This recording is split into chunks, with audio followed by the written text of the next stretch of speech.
Hi, this is John Romano. I'm recording this lecture Pre-Columbian Mesoamerica for my course World Civilization to 1500. Now, first, it's probably important to define both of the terms in the title of this lecture. The term Pre-Columbian simply refers to the voyages of Columbus. These famous voyages, of course, which would fundamentally change the world as a whole, but specifically the civilizations of the Americas, so before 1500 in essence. The term Mesoamerica is a term that simply means Middle America, and here I'm showing you a map of the general region that we're speaking about. So in essence, portions of what today is modern-day Mexico and Central America. Much is unclear about the early population of the Americas. What we do know is that the first wave of immigration into the Americas took place from what is modern-day Siberia to modern-day Alaska.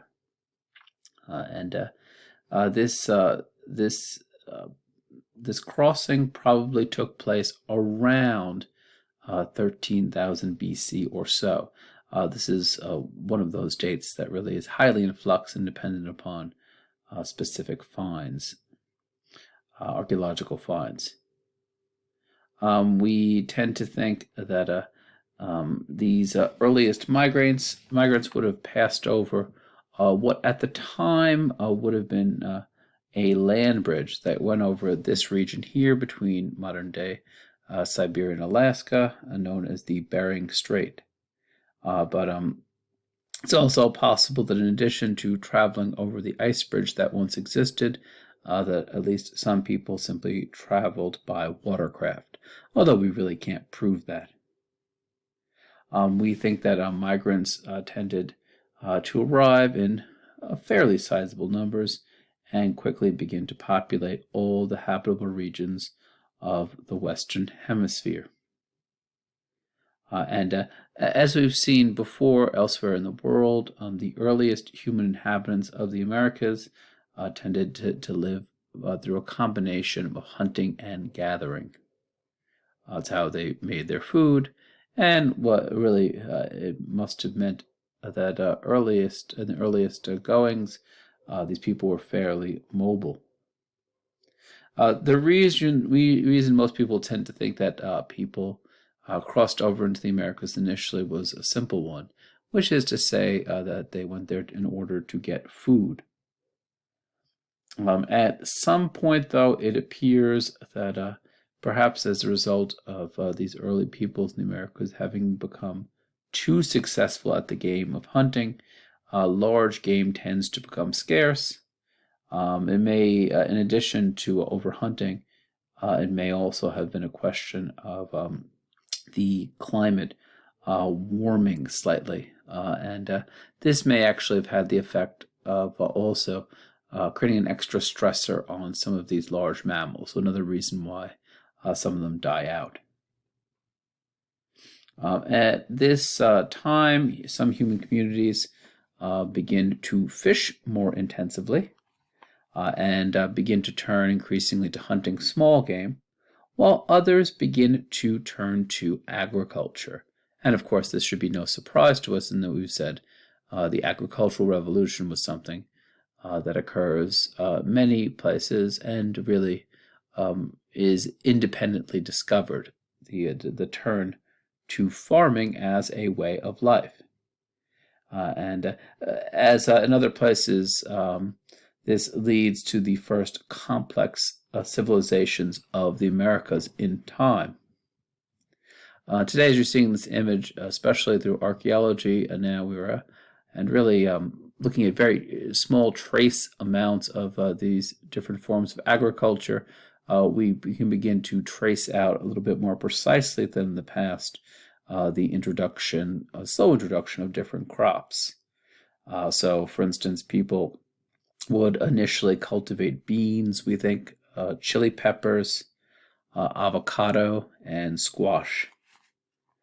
In time, though, we think these early Americans would discover the potential of corn, which is a game changer. This really becomes the staple food of the region.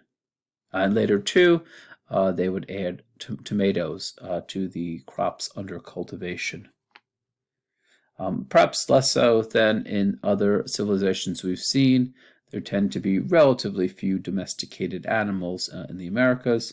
We knew people do raise turkey, and perhaps less tastefully to our ears, in some cases, dog. We see that these conditions that we have, having a settled form of life, having more agriculture and more food, will gradually lead to more building, begin to lead to more specialization, and really then we can begin to pick out some civilizations that arise in the Americas. I should say here in this brief lecture, I'm going to be very selective about which civilizations I speak about. I'm really only going to talk about 3 of the big guns, with the knowledge, of course, that there are plenty others that I'm not touching at all here. The first of the 3 civilizations I'll talk about are known as the Olmec. It should give you some idea about how little we know about the Olmec, that in fact we do not know what the Olmec called themselves. We don't know what name they referred to themselves as. The term Olmec, in fact, comes from later people who lived in a similar region, and the term itself, interestingly enough, means rubber people. Not because the Olmec themselves were, of course, made of rubber, but it comes from the rubber trees that flourish in this region, in the same region in Mesoamerica that we identify the Olmec's habitation. The Olmec, in comparison with some of the civilizations we've seen in this class, who have been studied for time immemorial, the Olmec have only really been intensively studied since the 1940s, and we still may learn more about them. We still don't know some of their basic characteristics, but we do know that they certainly were influential for later Mesoamerican peoples. And just to give you some idea of why our sources are so scarce, here's an example of one of the statues we recovered from the Olmec, a person who is sometimes referred to as the wrestler because he has a strong upper body. We have no idea who this person is or what he really would have done among the Olmec. This is another statue that came from the Olmec, someone who apparently has a big head, and that is really the extent of the knowledge that we have about him. The reason that the Olmec decided to go to Mesoamerica, and really the reason why Mesoamerica is such a hotspot for early development, is it has a good climate, it's warm, and it really is an area that is excellent for the growth of agriculture. And in effect, where the Olmec set up shop, they actually have abundant rainfall, which meant that when they managed their water well, they had rich harvest. They had plenty to eat. And in effect, the Olmec have the opposite problem to many of the civilizations we've spoken about. Theirs is never a question of the scarcity of water, but they have a problem with too much water. And so one of the projects that the Olmec seem to undertake from an early stage is learning how to construct drainage systems that are capable of diverting water that otherwise would have flooded their lands. Many people think that the combination of seeing these very large-scale projects, both with the question of water diversion, but also some of their ceremonial centers, some of their ritual centers, makes people think that there had to have been fairly strong leadership from the top, maybe even a relatively authoritarian kind of government.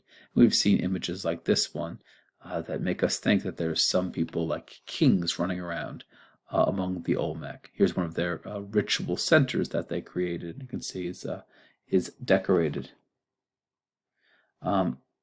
We think that the way that this system worked, that among the Olmec, common subjects tended to deliver a portion of their harvests for the maintenance of the elite classes. And we also see that in addition to creating other forms of monumental sculpture, we see that the one that has become most iconic and really most associated with the Olmec are these enormous human heads that they create. And now in several different museums around the world. These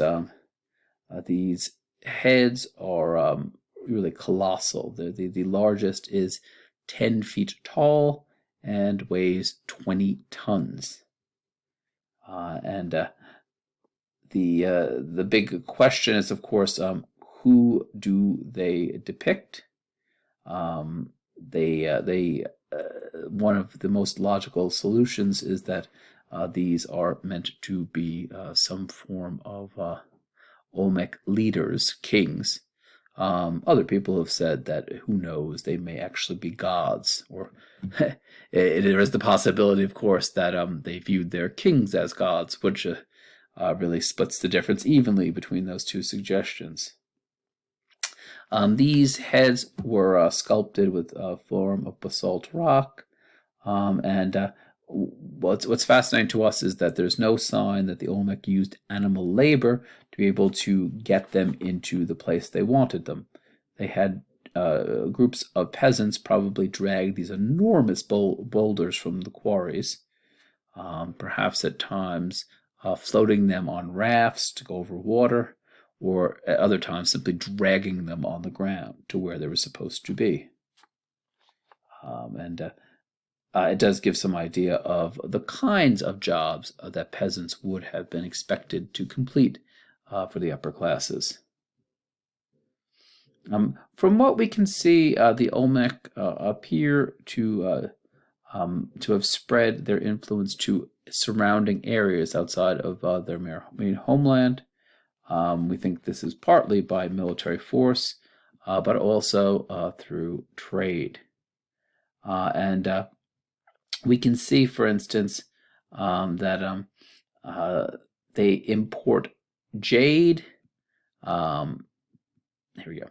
They import jade. This is a mask made of jade, and they work it into these kind of decorative masks.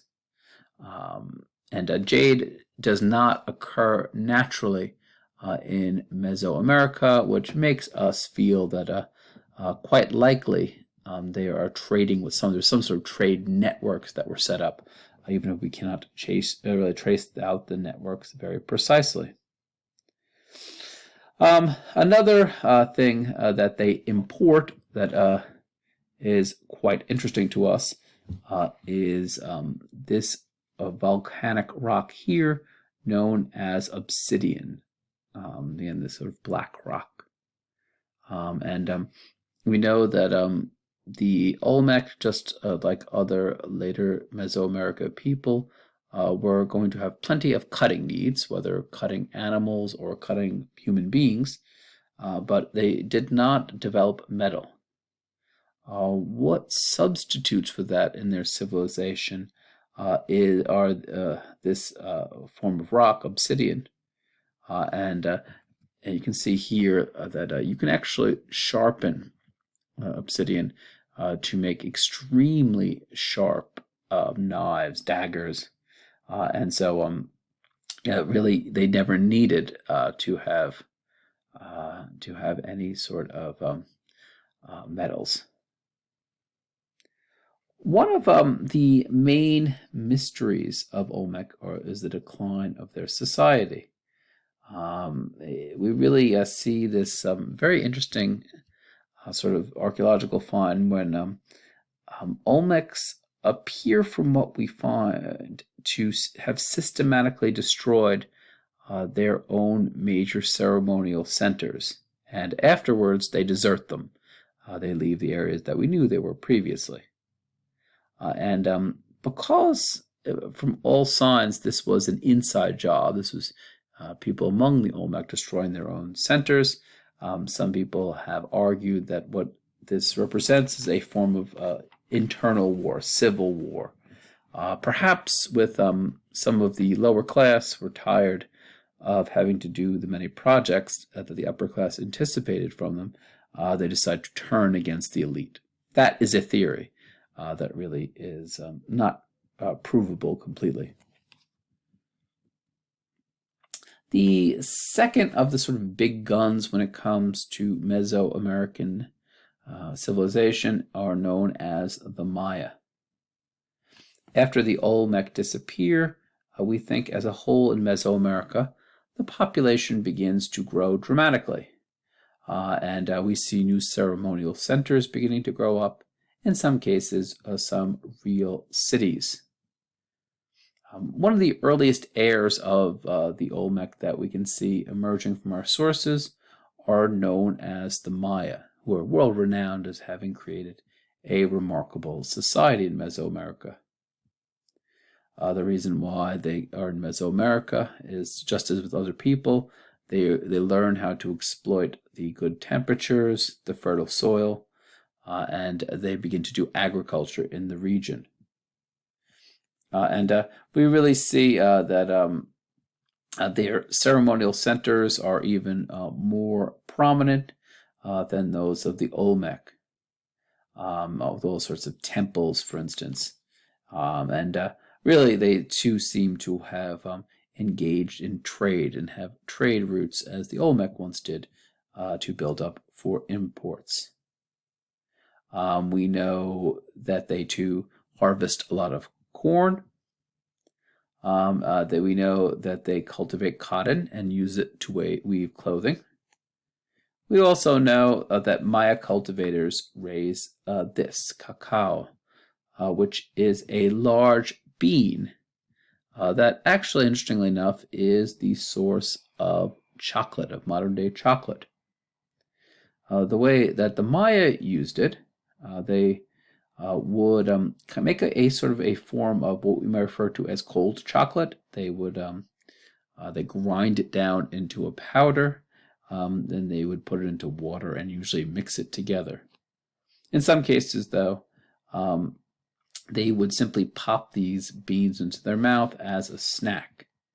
Although I should say that it is quite bitter if you just have in a raw form. Really, the chocolate we have in the modern world really is mixed with a lot of sugar, which they didn't have. To give you an idea of just how tempting this was as a snack, we see that the Maya will sometimes, not having a real form of currency or coinage, they would simply use the cacao bean as a form of money, so to exchange with one another.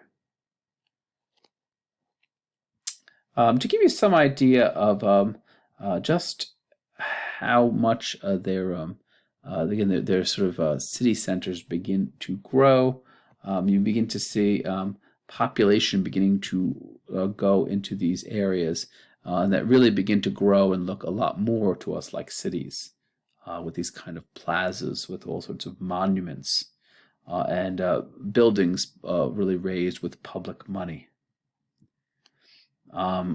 Especially within these Mayan centers, these temples that they would erect would dominate the skyline. And in part, we think that this is really meant to be symbolic of the power of an individual region, that it dominated over the area around it. The other thing, though, is that we think that these kind of stepped pyramids could also serve as a lookout point. So you could actually have a sentinel really parked at the top of this, who could look out and make sure that no one was planning on invading.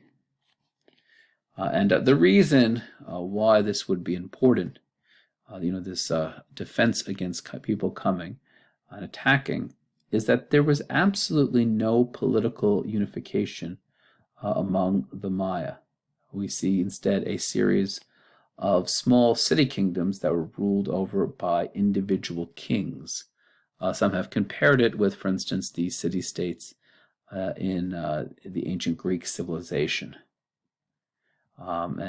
These kings have names that were meant to sound menacing, like, for instance, Smoking Frog, Stormy Sky, and the Great Jaguar Paw. Mayan kingdoms fought constantly with one another, attempting, for instance, to seize one another's ceremonial centers. And also, this was one of the primary means by which warriors could gain status for themselves by being successful warriors. To prove that you were a good warrior, you wanted to then take back captives from your military excursions. And there's many different things you could do with captives. You could humiliate them publicly. You could use them as slaves. In some cases, you could also sacrifice them. We'll talk more about that later. This form of warfare, raiding one another, killing one another's men, really leads to constant tension in Maya society. It really, this is some of, again, it really has this constant push and pull where different Maya city-states will attempt to expand at the expense of others. By around, however, 800 BCE, what we end up seeing is that many Maya populations will begin to desert their cities, and really within a century we see a full decline of Maya civilization. Many possible causes have been proposed for this decline. Some people feel that we're talking about a situation of invasion from foreigners. Others think that it may be internal dissension. Some think really look for some sort of ecological disaster, like a failure of their water system, the destruction of their forests, some epidemic diseases, earthquakes. You can see that really there is no unanimity when it comes to coming up with a solution to the end of Mayan civilization. So it may actually be some combination of these different reasons. In any case, what we begin to see is that Maya cities are emptied and their long-distance trade comes to an end. With the Maya, too, much more so with the Olmec, were able to speak in greater detail about their society and their religion. And we can see, for instance, that the Maya had a strong hereditary nobility that owned most of the land, and they cooperated with their kings and their priests. Really, we see for the most part Maya merchants come from noble classes, and they served both as traders and ambassadors to neighboring lands. And we know, in effect, that they traded in all sorts of luxury goods, like, for instance, rare animal skins, the cacao beans I've talked about, and artwork. And we also see that there are many other classes represented in Mayan society: architects, sculptors. Here's one, for instance, a sculpted altar. We have artisans who create things like pottery, tools, and clothing. And as in all societies we've studied, there are a considerable number of peasants, and in fact even slaves.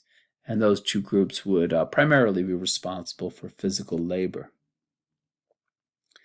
Quite interesting to us is, in particular, we know a good deal about the priestly class in the Maya and the things that they would study. For instance, astronomy, math.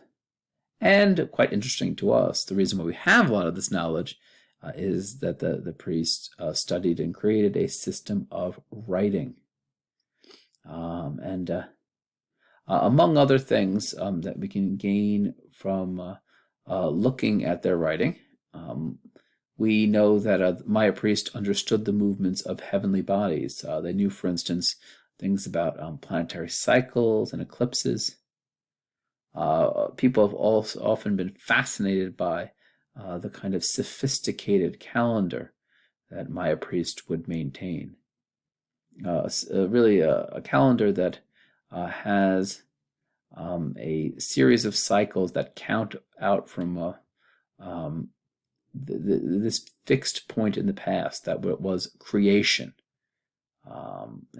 This is a calendar that is sometimes the system really is known as the long count, because it really goes all the way back to the beginning of creation. It's a system, though, that clearly they use, in as much as we can see on different monuments. And we don't think for the Maya that there really was a very sharp distinction between what we would refer to as astronomy and astrology. And they did believe that each calendar day had very specific characteristics. And you could actually tell the fortune of someone so long as you knew when they were born. Now, just to get into a little bit more detail, specifically with the system of writing, as you can see here on many of the Mayan buildings, we get written inscriptions, which have always fascinated people, but really was not until the 1960s that scholars have begun to decipher the script, although there's still things that we don't know perfectly well at this point. One of the real reasons why this is such a difficult system for people to break was that much like hieroglyphs, there were both characters that would stand for a syllable, much as with our letters, but also symbols that would stand for an entire word. Really, there's back to back.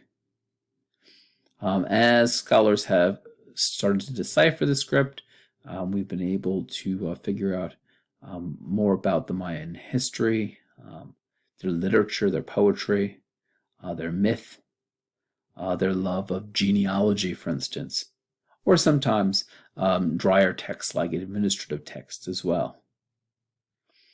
One of the great limitations that we face in trying to figure out this system is that we really only have a very limited amount of examples of their writing that are currently in existence. The great sadness we have about this is we know that the Maya originally had books.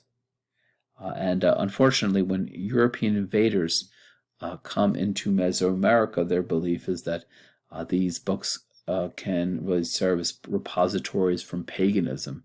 And because they want to stamp out local beliefs, sometimes European invaders would simply destroy the books, which means that now that we don't have as many as we would like.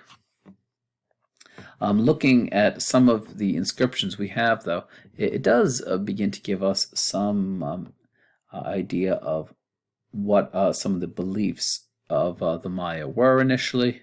We know, for instance, quite interestingly, that people were believed to be created from a combination of corn and water, which you can see thus the importance that agriculture played, and in particular, growing corn. You can understand why that would actually play into one of their creation stories. We also saw that there was this belief that the gods would keep the world going in exchange for sacrifice. And in particular, this would mean the shedding of human blood, which would prompt the gods to send rain.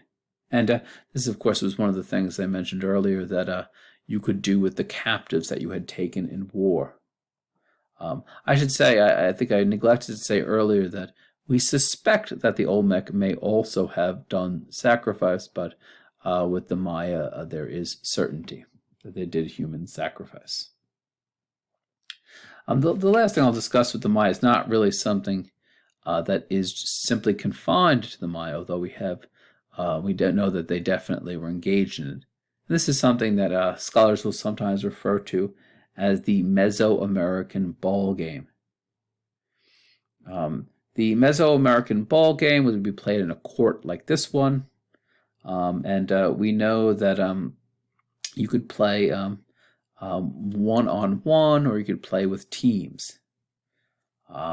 So much as far as I understand about the rules of this game, you played with a rubber ball, and you did not want the ball to go out on you, or the other person would get a point. Just as with soccer, you weren't supposed to actually touch the ball with your hands.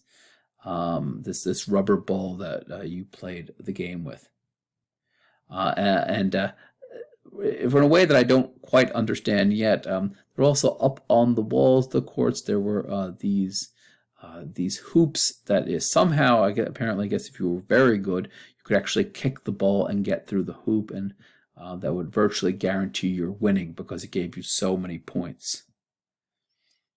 We think that the Maya, like many other people in Mesoamerica, were really just wild about the ball game. We know that there were professionals who played at the time. We know, too, that sometimes when two Maya city-states were trying to reach a diplomatic agreement, one of the ways they would seal it was that the leaders would play the ball game. We also know in some other cases, in a more grisly affair, when they were deciding which of two captives to give over to sacrifice, they might have them play the ball game, and then the loser would be sacrificed. The last of the three major Mesoamerican civilizations we'll discuss were known either as the Aztecs or the Mexica, and you can hear in that second name that's used for them, of course, the modern-day nation of Mexico.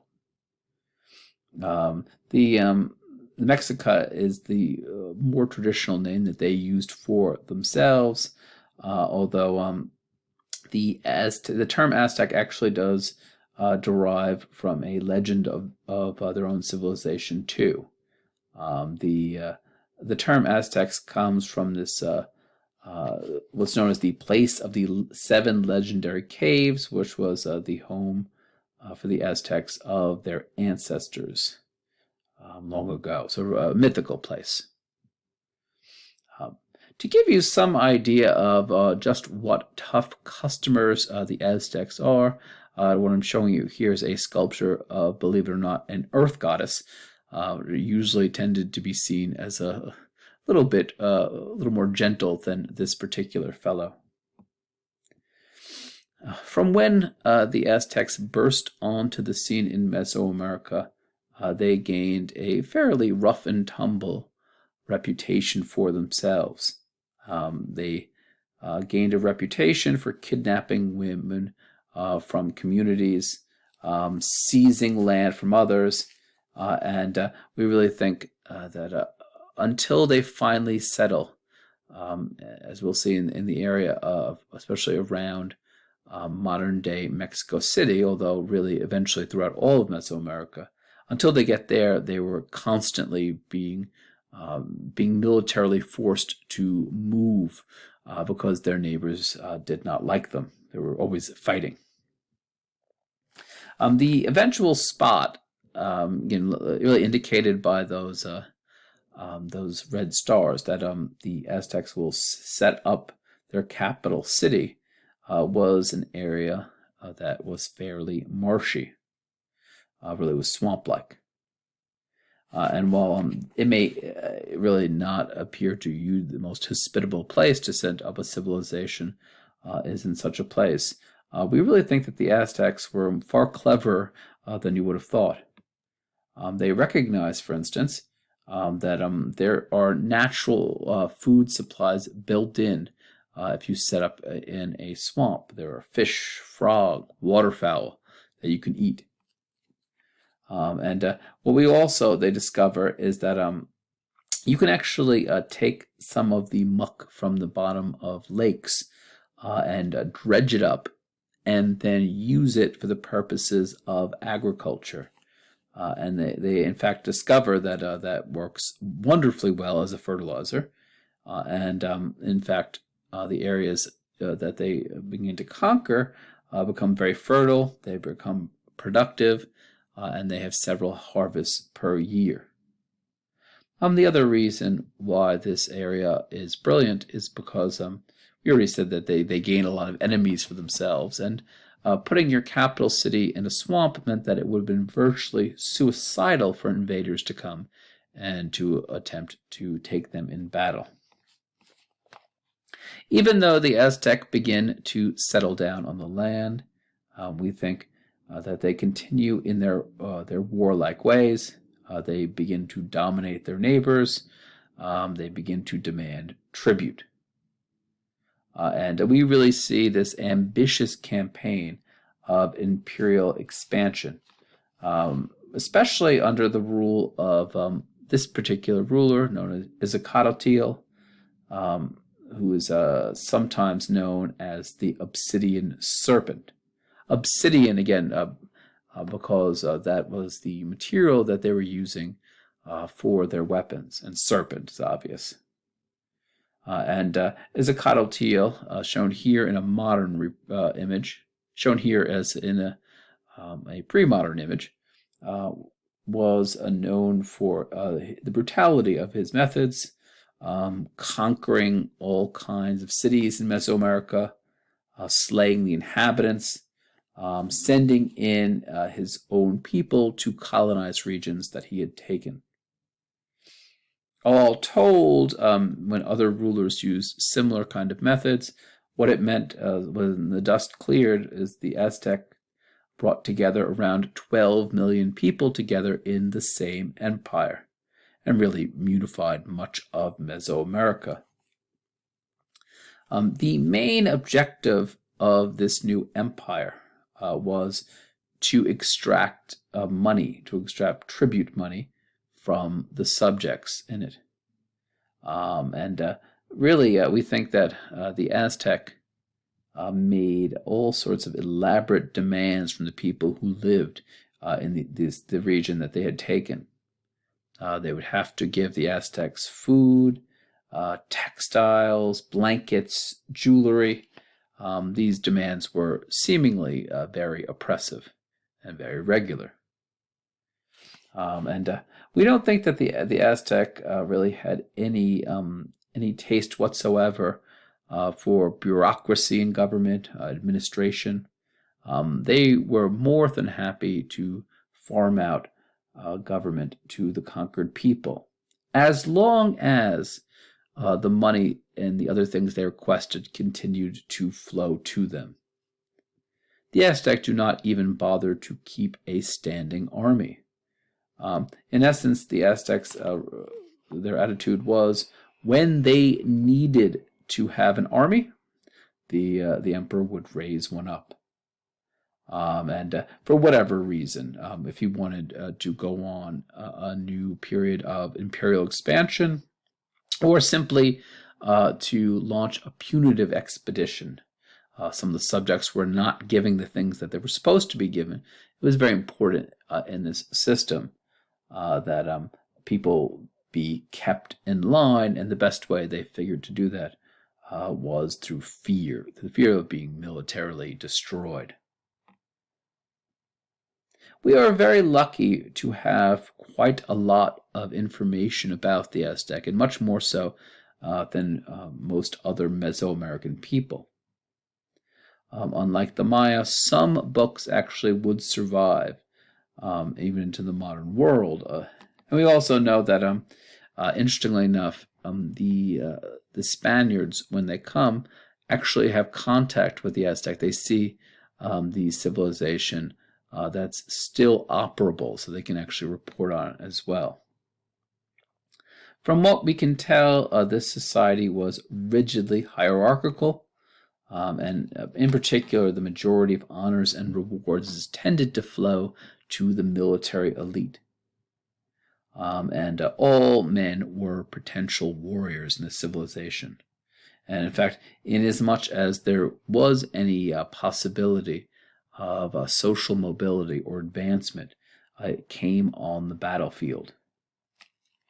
For the most part, though, we tend to see that the most people who are fighting their battles start out being nobles. And to show you the place of pride that military prowess had among the Aztec, we think that the Aztec will shower people in the military with wealth and honors. They'll get some of the best land, for instance. They will get the best food, especially meat. Things like a deer or boar would flow towards these warriors. Other luxury items like the bean we talked about, cacao, would end up going to them as well. You could actually even pick out one of the people who had been in the military among the Aztec simply by walking down the road, because they had certain restrictions on clothing that really only allowed people in the military to wear, for instance, brightly colored capes or eagle feathers. And the vast majority of the population, the peasants, were simply not allowed to wear these things because they hadn't earned that honor. They would essentially, the peasants would walk around in burlap sacks for the majority of the time, which would, of course, immediately point out to everyone they were lesser. For the most part, as in many civilizations we've seen in the pre-modern world, women did not play much of a public role among the Aztecs. They certainly wielded considerable influence within their own families. They also, one of the ways that women could gain a particular honor was to become the mother of a warrior, someone who would raise someone who did well in battle. Most Aztec would have seen the principal function of women to both bear and to raise children, although also to prepare food. Alongside the military, there is a priestly class among the Aztec as well.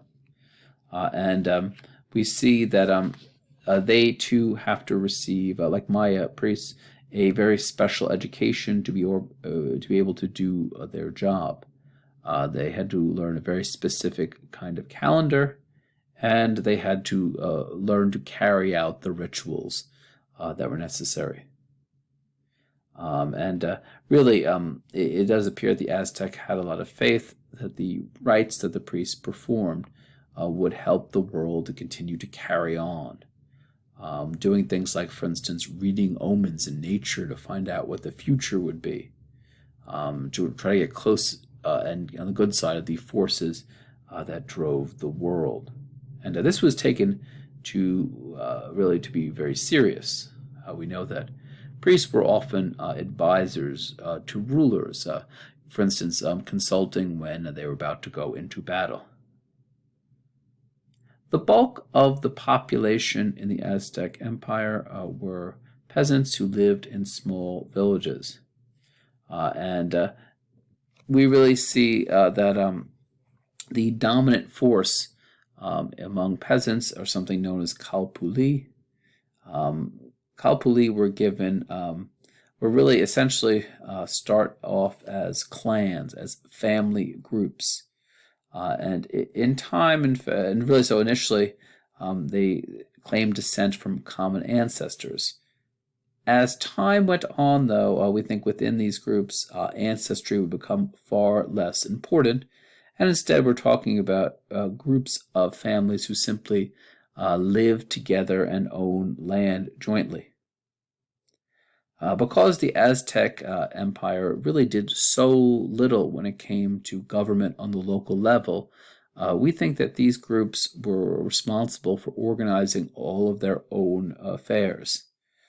So, for instance, really taking care of who needed what specific property, deciding who did what work.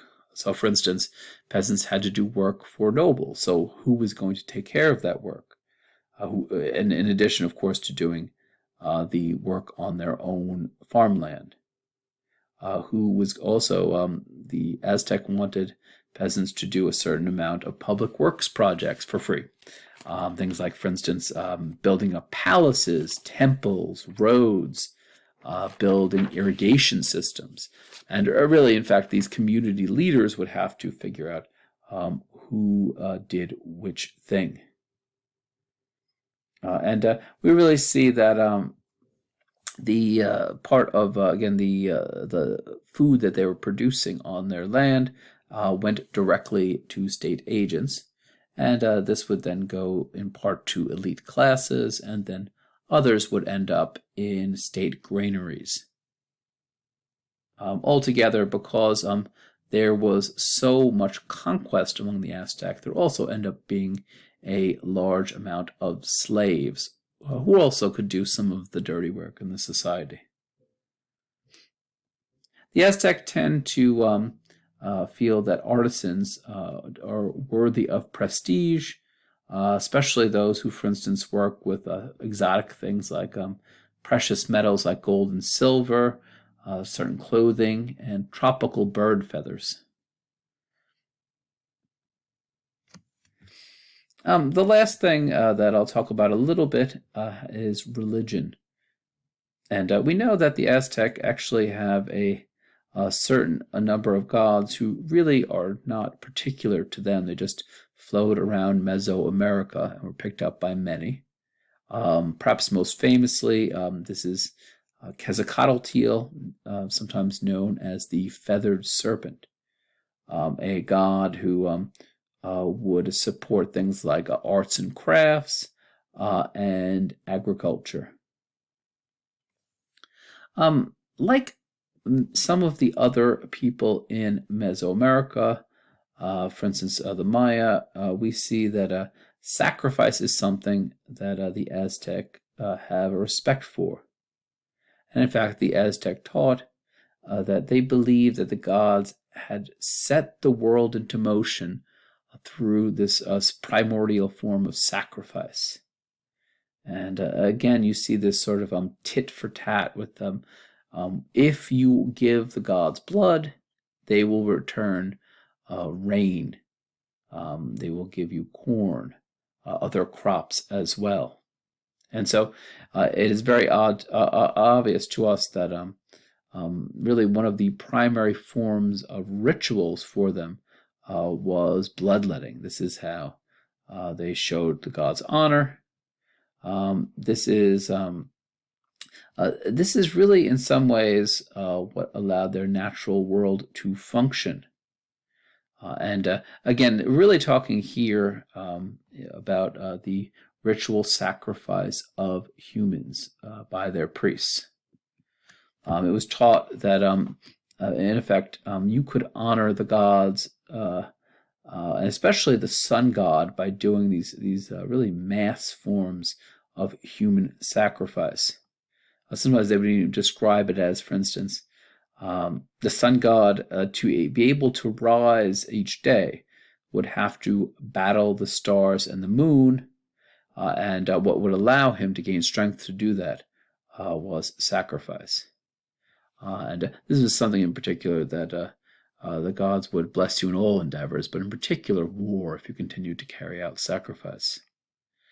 The people who were sacrificed really were sometimes criminals, sometimes people taken in war from neighboring people, captured warriors, for instance, though we're told that, in fact, sometimes there are even volunteers. And as this one image gives you some idea, this was quite a grisly business. You can see one of the Aztec priests cutting out someone's heart using an obsidian knife here.